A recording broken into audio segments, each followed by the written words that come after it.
Shyam, welcome back to किरदार family. आज मैं आपके सामने श्रावण मास महात्म अध्याय 1 लेके आई हूँ। आप लोग जानते हैं सावन का महीना चला, चातुर्मास भी स्टार्ट हो चुका है। कुछ लोग आज के दिन से ही, पूर्णिमा के दिन से ही मनाते हैं।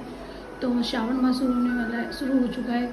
तो मैं अध्याय सुनाऊंगी। उससे पहले मैं आपको बताना चाहूँगी, हमारे हरि और हर में कोई अंतर नहीं है। कोई अगर हरि को पूजे, हर को नहीं पूजे तो ठाकुर जी ये बर्दाश्त नहीं करते हैं, क्योंकि ठाकुर जी ने स्वयं कहा है, कोई मुझे पूजे और हर को, शिव को ना पूजे तो हम दोनों में कोई अंतर नहीं है, तो वो मूर्ख है, नरक में जाता है वो। और जो हर को पूजे, हरि को ना पूजे तो वो भी। तो इस तरह से दोनों में कोई अंतर नहीं है हमारा। और आपको एक बार मेरे चैनल पे एक कथा और मिलेगी आने वाले दिनों में। भोले बाबा भी हमारे राधा रानी है, ये मेरे गुरुजी ने बताया था एक भागवत में। तो ये बातें मैं आपसे शेयर करूँगी कभी टाइम मिला तो इसलिए आज मैं आपके सामने जो श्रावण मास अध्याय लेके आई हूँ महात्म पहला। तो उसमें 88,000 ऋषि मुनियों ने श्री सूत जी से कहा था कि आप हमें श्रावण मास महात्म सुनाइए। तो हमारी सुनने की इच्छा है। तो सूत जी बोलते हैं, हे सूत जी महाराज से बोलते हैं, हे सूत जी महाराज, हे महाभाग, हे व्यास शिष्य, हे अकलमसा, आपके मुख कमल से अनेक आख्यानों को सुनते हुए हम लोगों की तृप्ति नहीं होती। इन पवित्र व्याख्यानों को बार बार सुनाने की इच्छा बढ़ती जा रही है। हम लोगों ने आपके श्री मुख से तुला राशि में स्थित सूर्य में कार्तिक मास का महात्म, मकर राशि में माघ मास का महात्म और मेष राशि में स्थित सूर्य में वैशाख मास का महात्म सुना। इसके साथ साथ उन मासों के जो भी धर्म हैं उन्हें आपने भलीभांति कह दिया। यदि आपके मत में इनमें भी अधिक महिमामय कोई मास हो तो भगवत प्रिय कोई धर्म हो तो आप उसे अवश्य कहिए। तो जिसे सुनकर कुछ अन्य सुनने की हमारी इच्छा ना हो। शास्त्रों में वर्णन है कि वक्ता को श्रद्धालु श्रोता के समक्ष कुछ भी छिपाना नहीं चाहिए। हे मुनियों, हे ऋषियों, आपके कथन से मैं अति प्रसन्न हूँ। मुझे भगवत प्रिय धर्म आपको सुनाने में आनंद प्राप्त होता है। आप सभी मुनिगण ध्यान पूर्वक सुने। तो इस तरह से वो सुनाने लगते हैं। आप लोगों के समक्ष बताने में मेरे लिए कुछ भी गोपनीय नहीं है। आप लोगों की भगवान में भक्ति है। आप लोगों ने कलियुग वासियों के हित की बात पूछी है। आप सभी सर्वगुण संपन्न हैं, अर्थात अच्छे श्रोता के जो 12 गुण बताए गए हैं वो सभी आप में हैं। अभिमान रहित ईश्वर भक्ति वाली समझ से दुष्ट विचारों को छोड़कर प्रभु में भक्ति के साथ भागवत वार्ता सुनने की इच्छा रखते हुए, विनम्र होकर ब्राह्मण की सेवा में विश्वास रखते हुए, धैर्य सहित और स्वभाव में नम्रता रखते हुए, मन क्रम वचन से पवित्र होकर, पुण्यता आरोप प्रत्यारोप रहित होकर तथा तपस्वी वृत्ति में रहना आदि ये 12 गुण गीता में बतलाए गए हैं। तो आप सब में भी ये 12 गुण विद्यमान है।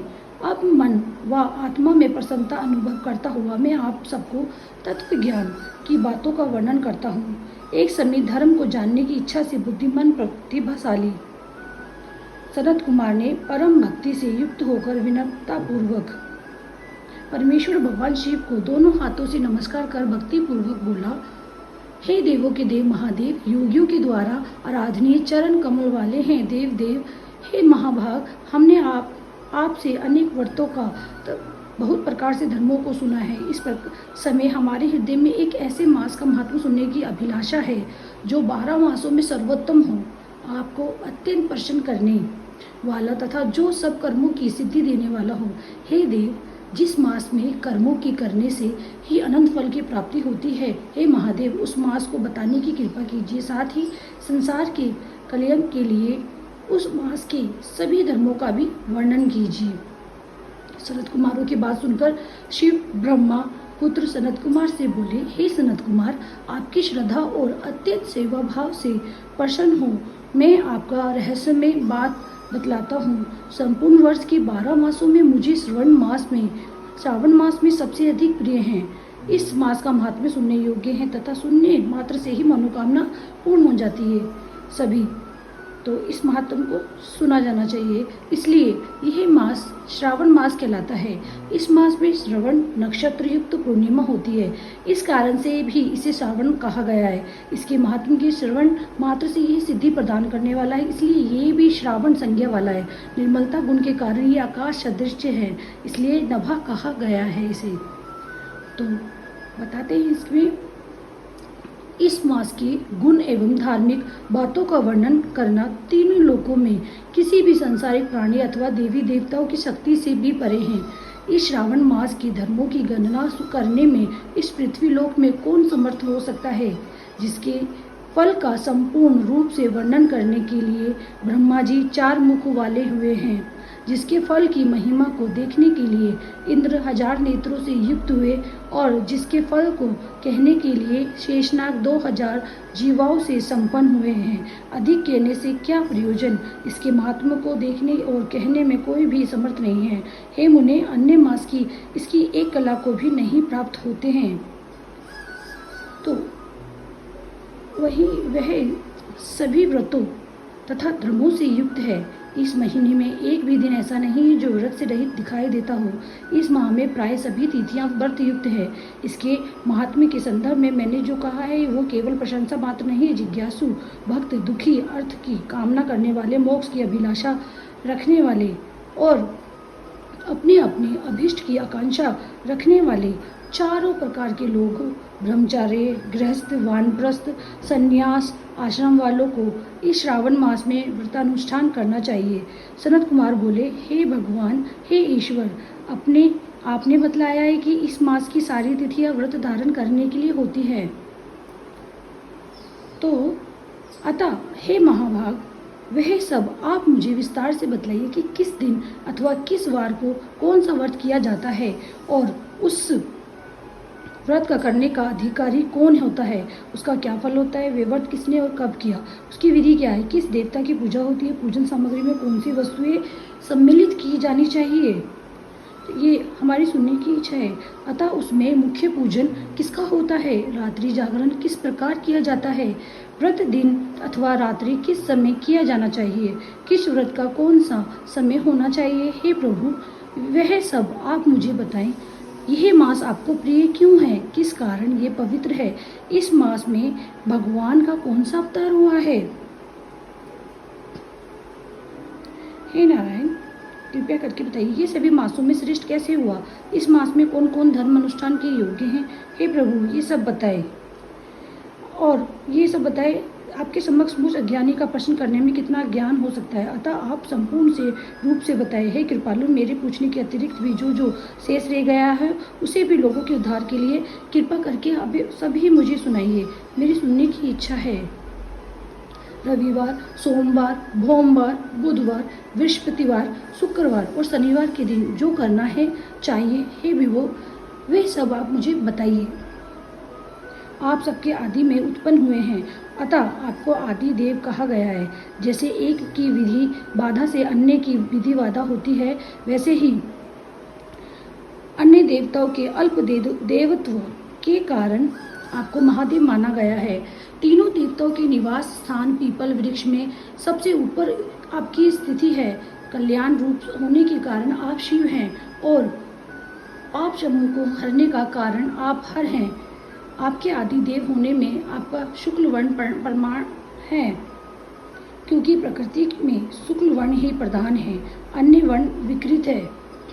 आप कपूर के समान गौर वर्ण के हैं, अतः आप आदि देव हैं। गणपति के अधिष्ठान रूप 4 दल वाले मूलाधार नामक चक्र से, ब्रह्मा जी के अधिष्ठान रूप 6 दल वाले स्वाधिष्ठान नामक चक्र से, विष्णु के अधिष्ठान रूप 10 दल वाले मणिपुर नामक चक्र से भी ऊपर आपके अधिष्ठ होने के कारण आप ब्रह्मा तथा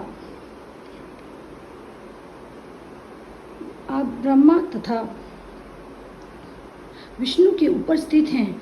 यह आपकी प्रधानता को व्यक्त करता है। हे देव, एकमात्र कहा गया है कि आपकी पूजा से पंचायतन पूजा हो जाती है, जो दूसरे देवता की पूजा से किसी भी तरह संभव नहीं है।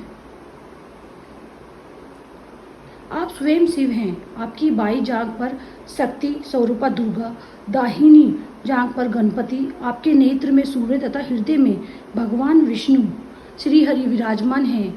अन्न के ब्रह्मा रूप होने से तथा रास के विष्णु रूप होने और आपके उसका भोक्ता होने के कारण है ईशान, आपके श्रेष्ठत्व में किसे संदेह हो सकता है। आपको विरक्ति की शिक्षा देने हेतु आप शमशान में पुरुष सूक्त में उत मृत्युत्व से शानु उता मृत्युत्व से शानु इस मंत्र के द्वारा प्रतिपादन के योग्य हैं। ये ऐसा महर्षियों ने कहा है। संसार का विनाश करने वाला हलाहल विष आपने कंठ में आपने ही ग्रहण किया था और नीलकंठ कहलाए थे। महाप्रलय की काला अग्नि को अपने मस्तक पर धारण करने में आप ही समर्थ हैं। संसार रूपी अंधकूप में पतन के हेतु कामदेव को आपने ही भस्म किया। आप ऐसे महान महत्वशाली हैं कि आपके यश का वर्णन करना आसान बात नहीं, बल्कि मैं यदि करोड़ों बार जन्म लेकर भी आपकी स्तुति का वर्णन करना चाहूँ तो भी मैं समर्थ नहीं हो सकता। इसलिए हे दया में अब आप मेरे ऊपर कृपा करके इन प्रश्नों को बताएं। तो इस तरह से इस प्रकार श्री स्कंद पुराण के अंतर्गत ईश्वर सनत कुमार संवाद में श्रावण मास महात्म में पहला अध्याय समाप्त हुआ।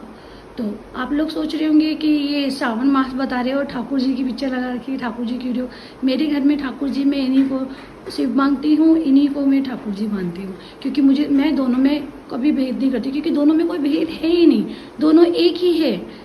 हर में हरि, हरि में हर, आपने सुना होगा। और मेरे भोले बाबा तो मेरी राधा रानी है। किसी दिन मैं आपके साथ इसकी भी वीडियो लेके आऊँगी, क्योंकि मेरे गुरुदेव ने मुझे बताया था हमारे भोले बाबा ही हमारी राधा रानी है। तो इसीलिए तो मेरे लिए तो दोनों ही मेरे हरि भी हरि हैं और हर भी हरि हैं। तो इसीलिए तो मैंने ये वीडियो अच्छी लगी हो तो शेयर करना। हर हर महादेव, हरे कृष्णा।